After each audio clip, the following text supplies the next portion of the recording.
St. Jiang's story. The boy riding the iron horse. Once upon a time, in a small, peaceful village, there was a kind mother who lived alone. One day, she went to the field and saw a very large footprint on the ground. Feeling strange, she tried putting her foot in, and unexpectedly, from then on, she became pregnant. 12 months later, she gave birth to a beautiful baby boy. But strangely, the boy was 3 years old but still couldn't talk or walk, just lying still.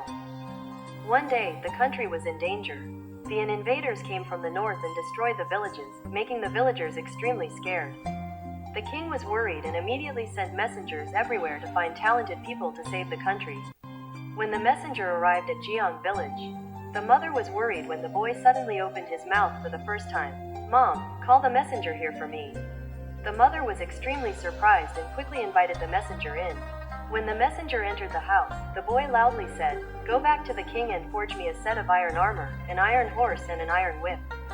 I will defeat the enemy." The messenger was surprised and hurried back to report to the king. The king immediately ordered blacksmiths to make iron armor, iron horses and iron whips according to the boy's request. Since being able to speak, Jiang has been eating unusually well. No matter how much he ate, he was not full and grew so fast. Soon, the weak boy became a tall, muscular man. When the iron armor, iron horse and iron whip were brought, Jiang put on the armor and jumped on the horse's back. The iron horse suddenly neighed, breathed fire, and then rushed towards the battlefield. Jiang rushed into the battlefield, brandishing an iron whip to defeat the enemy. The enemy were frightened and fled in disarray. Suddenly, Jiang's iron whip broke. Undeterred, he pulled up the bamboo bushes on the side of the road as weapons and continued to defeat the enemy. The enemy army lost greatly and fled the country. The people happily cheered and praised the great hero.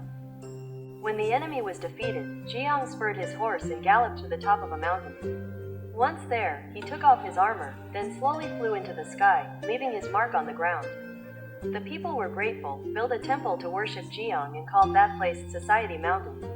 Since then, every year on St. Jiang's birthday, people organize a festival to commemorate the hero who saved the country.